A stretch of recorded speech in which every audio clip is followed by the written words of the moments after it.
Welcome, everybody, to the B Word. I'm Steve Lee, the lead of Square Crypto, and I'm here today to moderate a discussion about Bitcoin that will span from what makes it special to its relationship with energy, the community ethos, and the future of Bitcoin. I'm joined by three special guests.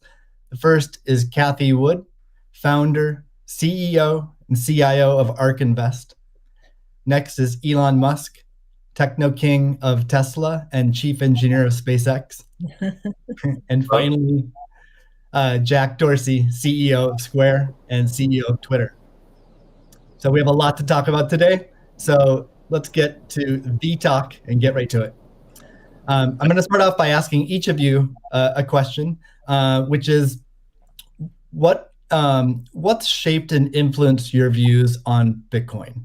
And let's start with Cathie. Okay, Steve, thank you. Well, the first thing was our focus on disruptive innovation. So starting in 2011, Brett Winton, our director of research, who I know will be on the program later, he started talking about this thing called Bitcoin at the time. And it was a curiosity as we were doing our brainstorms in research. But as we learned more about this open source ecosystem, that might fulfill the role of the payment system that the internet neglected to build into the system, not expecting commerce. We thought, this might be something. And then I became even more interested when I realized that my economics would come into play as well here. And Art Laffer, my mentor from USC, and a monetary scholar. In 2014, I asked him if he would collaborate on a paper on Bitcoin.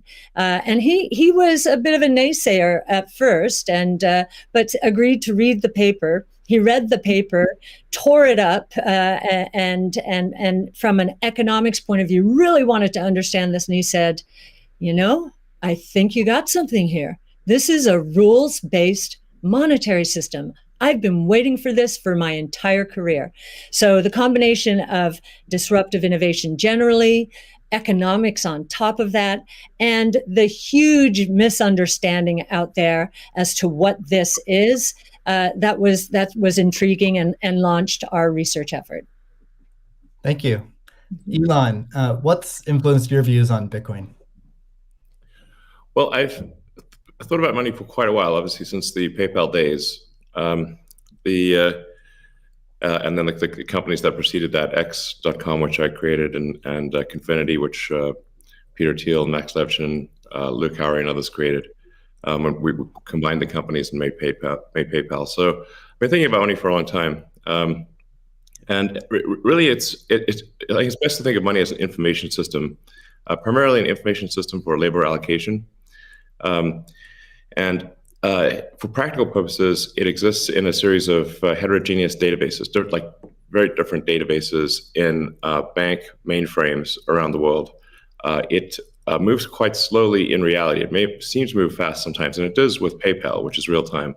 But the vast majority of the systems out there are batch processing. So the actual reconciliation may take 1 to 5 business days, sometimes longer.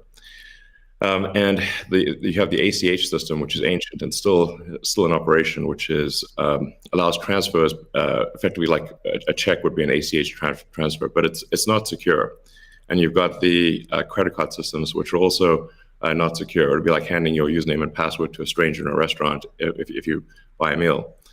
So there's definitely an opportunity for something that is better from an information theory standpoint. So and there you can think of it like data on a network. I think is the way to view it. What has the most throughput? What has the least error? What drops the fewest packets? Fraud, for example, being a source of error. And government interference in currencies being a source of error. But it's fundamentally an information system. So I think it makes sense to support something that improves the quality of information with which we conduct the economy. And Bitcoin is a candidate for that. It does, I think, some things Well, and it's obviously it's evolving, and there are additional things like Lightning being done on top of Bitcoin. But Bitcoin per se is mostly solving for scarcity, or rather solving for essentially having no throat to choke, decentralized. So there's no one who can be coerced in any way to empty their Bitcoin account. Well, I guess they could technically, but on an individual basis, but the system as a whole cannot. And it has an open ledger, which is also quite good. But transaction volume is low. Transaction cost is high, and usability for the average person is not yet very good. But it has a lot of potential. And I should say that, like, I'm not, and I apologize for taking a long time, but there certainly is a lot to say. In general, I'm a supporter of Bitcoin and the idea of cryptocurrency in general. But as I've said publicly, we do need to watch out for crypto taking, especially Bitcoin, using proof of work to maybe use energy that's maybe a bit too much and not necessarily good for the environment. So, but on balance, I support Bitcoin, and I'm not an investor. The only publicly traded stock I own is Tesla, and the only significant thing I own outside of Tesla is my SpaceX stock that could help create both companies. So, but apart from that, I do own Bitcoin, and Tesla owns Bitcoin, SpaceX owns Bitcoin, and then I do personally own a bit of Ethereum and Dogecoin, of course. So. Okay, great. Thank you. And we'll get into some of those issues in more depth as well. Jack, how about you? What shaped your views of Bitcoin? The network and the community. It's deeply principled. It's weird as hell. It's always evolving, and it just reminded me of the internet when I was a kid. And I encountered alt cypherpunks when I was fairly young, and this was a topic of discussion for years. I didn't touch it until 2008 when we started Square. Elon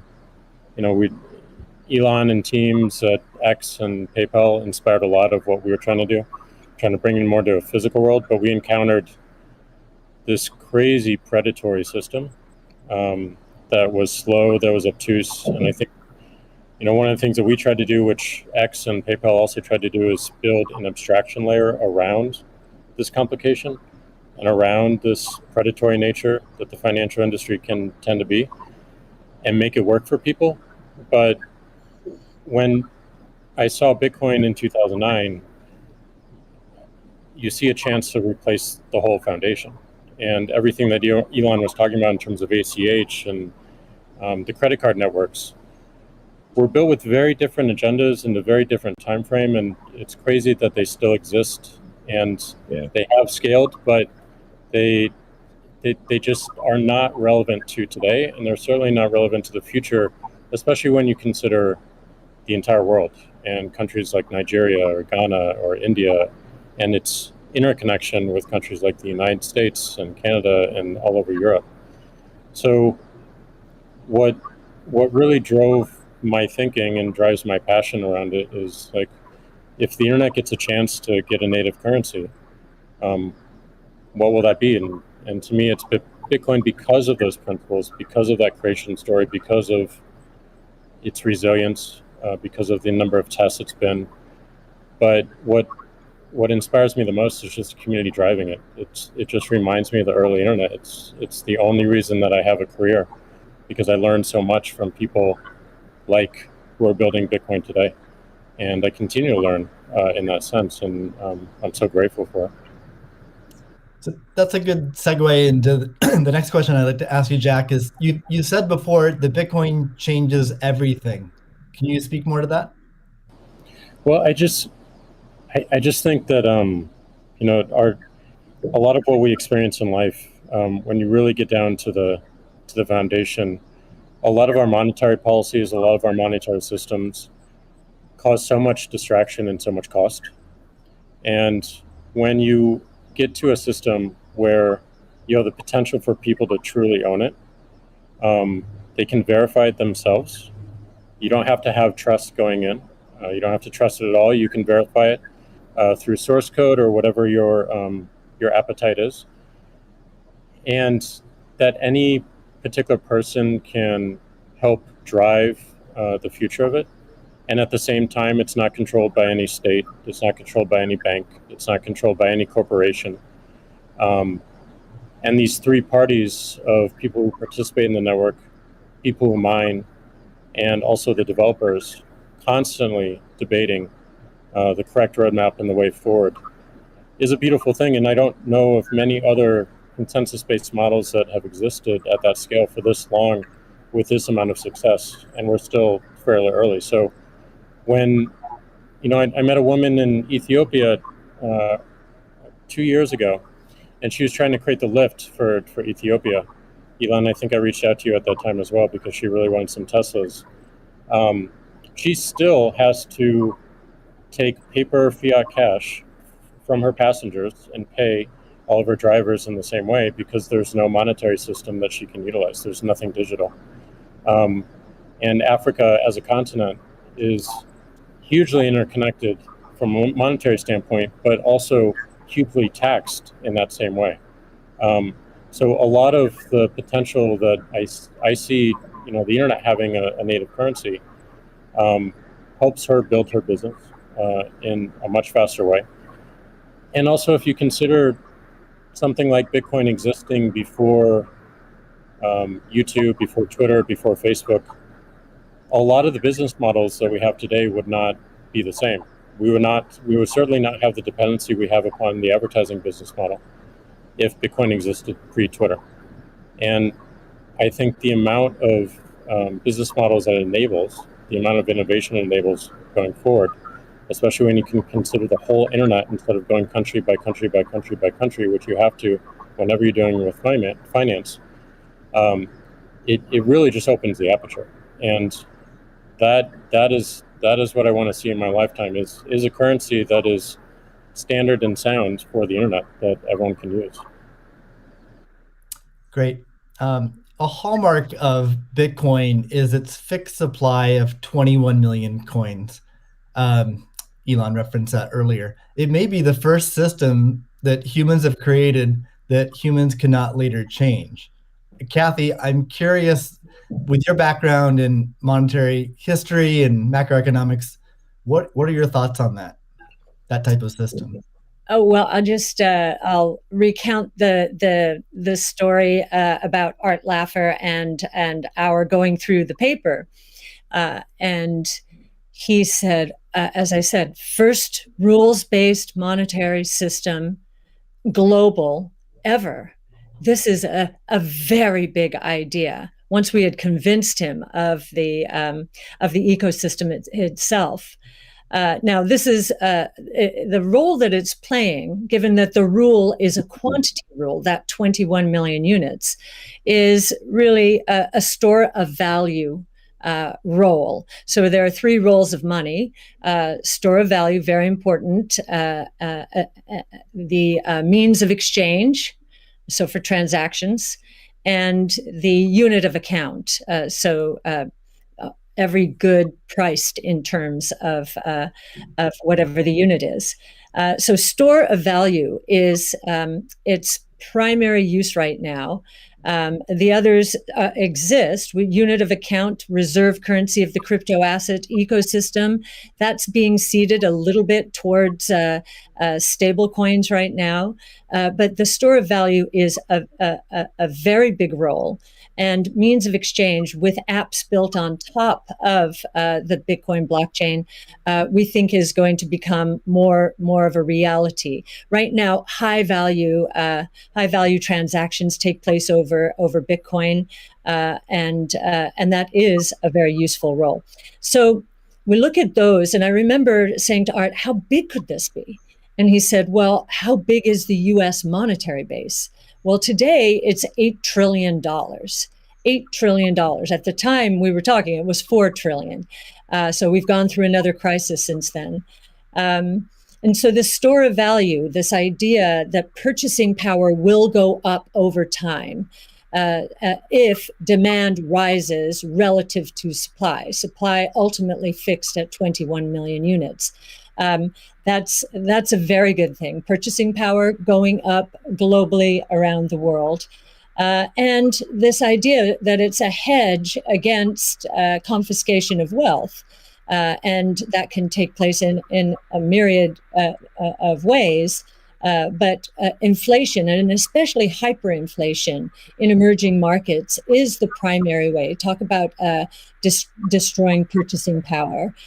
So that's a very big idea. And I'll also mention deflation. In some ways, it's a hedge against deflation. I know some people are confused that we at ARK think that we're in a deflationary environment here in the United States. If that is true, the odds of a hyperinflation in the rest of the world, especially in emerging markets, is also true. So, but this deflation, and we learned from 0809, there's counterparty risk associated with deflation. And I think Bitcoin would be a hedge against that eventuality as well. So it's a very big idea. Right. I suspect among us, there's not a lot of debate about Bitcoin's potential as a store of value. But Jack, you referenced earlier it being or becoming the native currency of the internet. Can you speak more to that, and also how it relates to maybe how institutions think about it? Yeah, I mean, like just simple example. If I happen to be in Ghana and my family is in Nigeria, currently I can take anywhere from and I need to send money back, anywhere from 10 to 30% off the top just to send that money back. Whereas if you just focus on the worldwide remittance problem, Bitcoin solves so many of those problems today instantly without having to go through any intermediaries or any slowness or complicated systems that a corporation or a state created. So I think having sound money that is separate from the state is the idea. Having it completely verifiable by everyone, including the state, including corporations, including individuals, including developers who want to build on top of it, is quite powerful, and that's what keeps it secure and strong. And I think that's we need more of that, which is why this one of the reasons why this conversation is so important is as entities come into the space, it's not just buying an asset and holding on to an asset and treating it as an investment. There's something special that created this, and something precious and something very unique, which has to be protected, and we need to do whatever we can to help that thrive as well. Elon, I'm curious your opinion on this. You mentioned earlier about Bitcoin's throughput, or the importance of throughput, maybe some concerns around Bitcoin. Can you speak? Do you think Bitcoin can become peer-to-peer cash?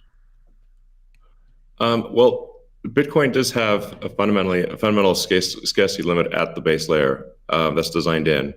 That doesn't mean you can't have some layer 2 system in theory like Lightning. And I understand Lightning is doing well in some small countries. There's some question mark as to whether you need a money transmitter license. Just a debate as to whether that's needed, given that it is not open ledger. So that's a whole separate debate, of course. But Bitcoin by itself simply cannot scale to be the monetary system for the world at base layer. But with a second layer, this is possible depending upon how that second layer is implemented. Yeah, that's part of why I think there may be some merit to something that may seem silly, like Ethereum, like Dogecoin. I think Ethereum also, like I said, the three things I own outside of SpaceX and Tesla, and obviously it's a Neuralink and Boring Company, but of any significance are Bitcoin by far, and then some Ethereum and some Doge. So if the price of Bitcoin goes down, I lose money. I'm not sort of I might pump, but I don't dump. So it's not a case of I definitely do not believe in in getting the price high and selling or anything like that. And I would like to see Bitcoin succeed. I think there's some merit to this is not a slam on Bitcoin. There's some merit to considering something that has a higher max transaction rate and a lower transaction cost, and kind of seeing how far you could take a single layer network where the exchanges act as a de facto second layer. I think you can probably take that further than people realize, and as bandwidth increases over time, latency decreases. SpaceX's Starlink is actually playing a role in this, and I think long term people will probably have access to worldwide access to gigabit level connectivity at low latency, and so at low cost. And so then your base layer could do a lot of transactions if you take that into account. So yeah, but like I said, Bitcoin with a layer 2 system, so they could scale to do a vast number of transactions. Same goes for Ethereum. Question about the scaling at the layer 1.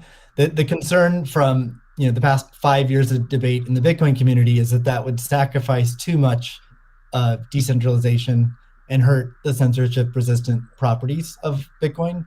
I'm curious if what are your thoughts on that? Are you sensitive to that? And are you concerned about losing some of the special properties of Bitcoin or another cryptocurrency by scaling at layer 1? Yeah, I mean, these things it's helpful to use the physics tools of thinking and say, scale up, scale down, and see if it still makes sense. So if scaling up the transaction block doesn't make sense, why don't you scale it down? And have it be, so that somebody, with a laptop from 2008 can still run a Bitcoin node. Why not slow it down? Oh, you want to slow it down? Well, maybe you're at the wrong number then. there's actually there's members in the community that do want to slow it down, but I understand your point. It's silly. The reality is the average person is not going to run a Bitcoin node. So this is and Bitcoin, it was a lot of clever ideas, but these parameters were set, I don't know, in 2008 or something, maybe 2009. And there's been some improvements since then, but not a lot. So, it's sort of like there was still in 2008 there was still a non-trivial number of people on modems. So, now it is quite common to get 100 megabit connection just for a house. Some houses have gigabit connections. So, and that trend is obviously in the direction of higher bandwidth and lower latency. And if somebody else doesn't do it, Starlink certainly will. So I have high confidence that you will be able to maintain a decentralized finance system while still having a much bigger blockchain, aka ASCII text ledger, a hash ledger. You can make the hash ledger bigger without suffering from decentralization as the average connectivity improves, obviously. One idea would be to to put a Bitcoin full node in Starlink terminals. That way more people would be running it. Actually, I have run this by the team at one point. I had this idea, which is kind of off the wall, but let's say you need a little space heater. And normally your space heater would just be pure entropy. But what if that space heater was also a Bitcoin, Ethereum, Doge mining node? Pick your currency. And so then you'd be heated up, and you would also mine your crypto and have connectivity in one. I love that idea. Yeah, I mean, better than running a space heater. Absolutely. Are there any other So you're drawn to Dogecoin a little bit. Are there any other gaps in Bitcoin that you see that cause you to be drawn towards Dogecoin? Oh, I think, I mean, I think there's a, Doge has the Doge community. I think is somewhat irreverent, obviously, and has great memes and loves dogs, and I love dogs and memes, and it doesn't take itself too seriously, and I think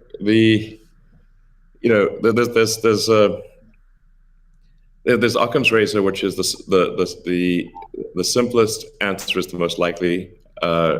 It's a summary of Occam's razor. The simplest answer is the most likely one. Then there's a friend of mine came up with a variant on that the most ironic outcome is the most likely one. And then I have a variant on that, which is the most entertaining outcome is the most likely one. So if that is true, then the most ironic and entertaining outcome would be that the cryptocurrency that was started as a joke to make fun of cryptocurrencies ends up being the leading cryptocurrency. That would be the most ironic outcome. Jack, what are your thoughts on that? Is Bitcoin resilient enough to overcome that? I think it's resilient, but also I think like you find. I mean, that's what attracts me to Bitcoin in the first place is the irreverence. A lot of that just brings it forward, and at first go it makes it a little bit inaccessible, but as people get into it, it makes it more accessible and more spreadable. And I absolutely think the resilience is there. I think it's important to have fun as well. And anyway, folks can express themselves. I think that goes back to the main idea of like how do we create a native currency for the internet? Anything that goes towards that path, like that's whatever wackiness or fun we can have along the way. That's going to make it a lot more enjoyable, and it's going to make a lot more people want to use it. I'd also point out there's nothing stopping someone from creating a Bitcoin wallet that's like fun and has memes, has dogs. That's possible as well. Great. Let's move on. Right now at this point. Let's move on to the next topic, which is Bitcoin and energy. It's a really hot topic that lots of people are talking about. Let's start with Elon. You've been vocal on this. You've said that. I mean, you said many things about it. You've also said that Tesla will resume payments in Bitcoin payments if the renewable energy is approximately 50% and sort of looks like it's on a positive future trend. What do you think the state of things are with respect to that? Yeah, so I do think that there appears to be a positive trend in the energy usage of Bitcoin. Actually, part of this is due to the drop in Bitcoin price. What I observed, or what I thought I was seeing, there may be some disagreements on this, but from when Tesla announced that it had acquired Bitcoin and was doing Bitcoin transactions, there was a massive run-up in the Bitcoin price, and also a massive increase in the amount of energy used to mine Bitcoin. And I think I understand renewable energy quite a bit. I mean, Tesla does solar and interacts with a lot of wind generation through our mega pack, because basically need to store energy from wind and from solar. So we're pretty plugged into the renewable energy industry. And there was just no way that you could basically double or triple the amount of energy in such a short period of time with renewables. But you could shovel coal that fast. And so I was like, look, this is too sketchy. Tesla's mission is accelerating the advent of sustainable energy.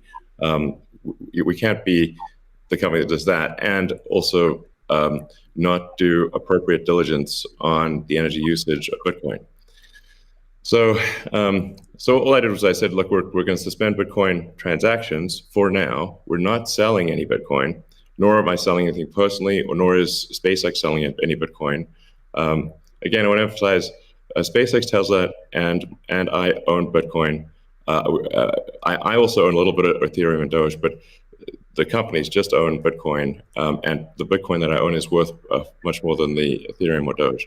So clearly, if I'm if these actions negatively affect me financially, if I was purely financially motivated, then I would not express this reticence about Bitcoin energy usage.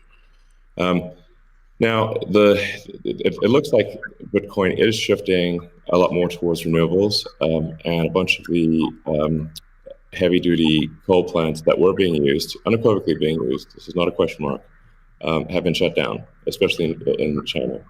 So I think it's probably, I want to do a little bit more diligence to confirm confirm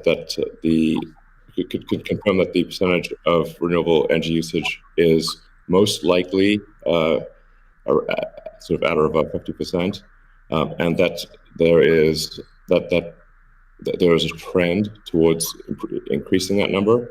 And if so, then Tesla will resume Bitcoin, accepting Bitcoin. So I think we want to just do a little bit more diligence, and I think, but most likely the answer is that Tesla would resume accepting Bitcoin, most likely. That's Steve, great to hear. I would Steve, agree with that. Kathy? Yeah, may I ask a question? Elon, I'm not quite sure if you saw the paper that Square and ARK did together on making Bitcoin mining a part of a utility, a broad-based utility ecosystem, whereby, the overage from sunshine or wind powers the Bitcoin mining machine, thereby enabling the proliferation of renewables to a much faster extent, or at a faster rate than otherwise would be the case. What do you think of that? Well, the problem is that in order to operate so-called mining or hashing rigs, in order to operate a bunch of hashing rigs, effectively, you have to run them 24/7, which means you need base load. You can do that with solar and wind plus battery, but if you only did it based on solar or wind overage, your hashing rig utilization would be much less. So you'd be at a disadvantage. Sure, hydro or geothermal are great as renewable means. I'm also pro nuclear. I think modern nuclear power plants are safe, contrary to what people may think. I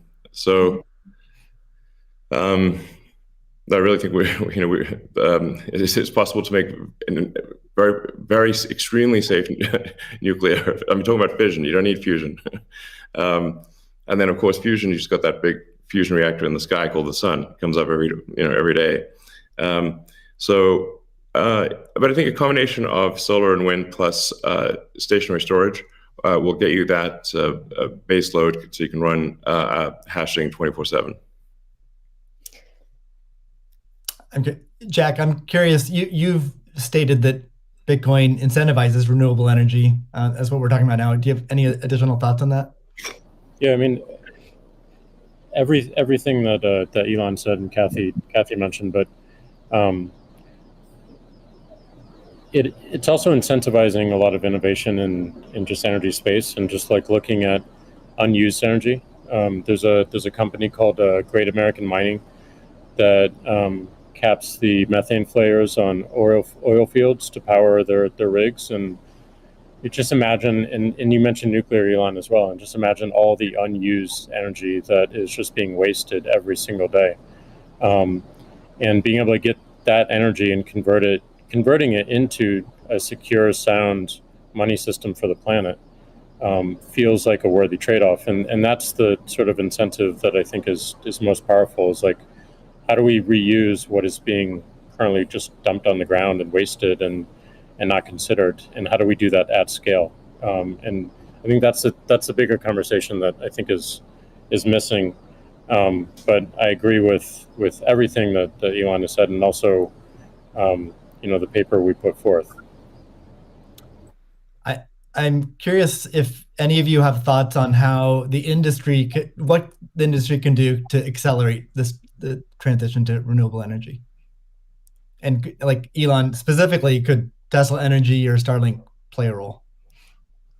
Well, I think Tesla can play a role. Tesla's literal reason for existence. The reason I've put so much of my life energy into Tesla, which is a lot. In fact, I would say that I've had some pretty tough life experiences, and Tesla is responsible for probably 2/3 of all personal and professional pain combined. Just to give you a sense of perspective there. So this is a hella hard situation. But we do solar, commercial solar, solar retrofit, as well as the solar roof, and we make consumer battery packs called Powerwall for houses and small businesses, and then the utility scale, which are gigantic. We've done now a number of gigawatt hour installations. That's a lot. That's a lot. And a lot of them actually have been for load leveling the grid. Mostly they are, and combined with the first really big one we did, which is 100 megawatt installation in Australia. That's actually helped stabilize a huge portion of the South Australian grid, because it's able to react so fast. In fact, at first, because they've got a billing system in Australia that I think works at the sort of millisecond level, and we were operating at the microsecond level. So the system was operating so fast that the measuring system couldn't see it. But so Tesla's certainly doing a lot to enable renewables, especially wind and solar. And in fact, the limiting factor for us right now is cell production. So we need to both internally get the Tesla internal battery cells produced, as well as increase supply from suppliers. And generally, when I talk to our suppliers, and they say, how many cells would you like us? How many cells can you make? Because sometimes they're concerned, well, is Tesla going to compete with them on cells? I'm like, no. If you want to make the cells, be our guest. It's just that we need a crazy number of batteries, and they need to be done. It also needs to be mined and produced and manufactured in an ethical and environmentally sound way. So, Tesla, we really do aspire to be the good guys, to be a company that people can believe in. That doesn't mean we don't make mistakes, but that's what we try. So, but I think generally hydro, especially existing hydro, is good for mining. Geothermal, there's lots of places in the world that have geothermal energy. Like I said, nuclear is also good. I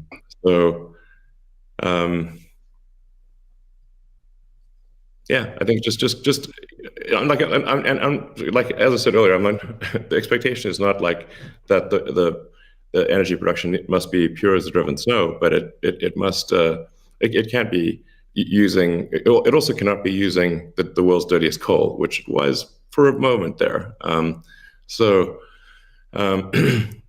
That's just difficult for Tesla to support in that situation. So I think, but I do think long-term renewable energy will actually be the cheapest form of energy. It just doesn't happen overnight.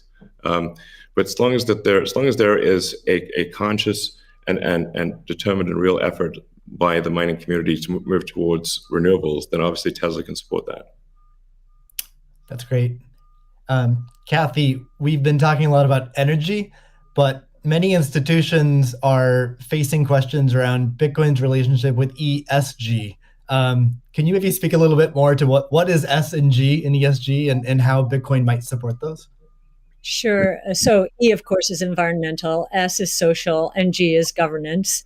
And there is a massive movement afoot in the institutional world, especially, to embrace ESG and make sure that their asset managers are doing the same.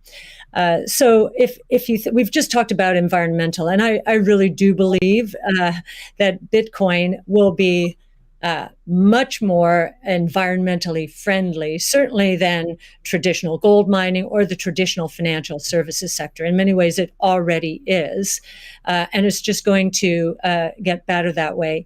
In terms of social, I know that many institutions, when they are thinking of social, they think of diversity and equity, pay equity, and all of that. But if from our point of view, the disruptive innovation point of view, social is much more than that.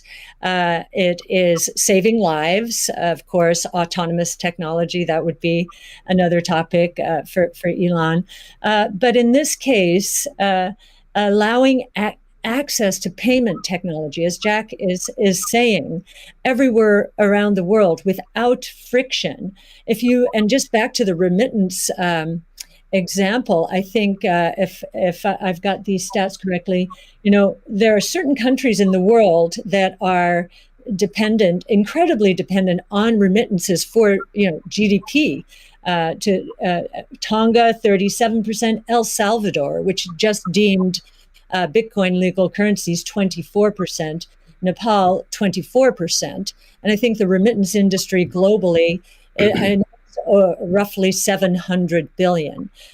So saving people these egregious fees, think about it, you're paying anywhere from 8% to, as Jack said, 30% of your $100 that you're sending back to your family. That is social responsibility, I would submit, as is just the economic empowerment that Bitcoin will enable. We've talked about that already. And I know that Alex Gladstein is going to be talking later about, the 4.3 billion people in the world who are hostage to authoritarian regimes, or the 1.3 billion who are living in double-digit and triple-digit inflation, if not more. Saving them from the destruction of their purchasing power certainly is a noble social goal. So we expand social to be much more than the traditional ESG community. And then on governance, you've got the transparency of the ecosystem. It's completely transparent, unlike the opaqueness of financial systems and the toll takers in the traditional financial world. And I think a huge part of governance in the Bitcoin ecosystem are the Bitcoin core developers.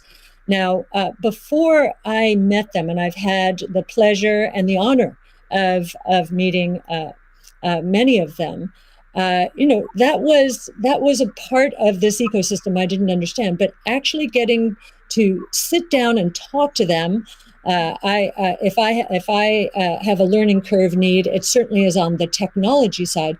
But in terms of talking to them about economics, economic theory, failed monetary regimes historically, they know economic history, many of them, better than anyone I've ever met. So that gives me a great degree of confidence that, they do believe they are on a noble mission. They could be paid a lot more than they're being paid right now if they worked at Google or Facebook or some of these other areas. But they've chosen, this sense of purpose for a noble goal. And they have incredibly strong technology backgrounds. As well as a good understanding of economic history, especially monetary history. And it gives me a great deal of comfort as I think about the governance of the ecosystem, much more so than I think we would find in other financial ecosystems. And just to give you an example of that, I think 2 years, we were talking about, there's a big debate about reorganizations, I know, in the Ethereum network right now. Well, we saw the core Bitcoin developers and others at work back in 2019 when Binance tried to reorganize in order to reclaim 7,000 Bitcoin that were hacked. And they just wouldn't allow it. So we've already had some very good tests of the Bitcoin ecosystem, including developers. So that would be my answer. Thank you. And it's a great transition to the next topic area, which is Bitcoin ethos. And what is Bitcoin ethos? I mean, Bitcoin was born as open source and it's very transparent. There's also a staunch defense from the community around decentralization and a lot of the core principles of Bitcoin. So let's talk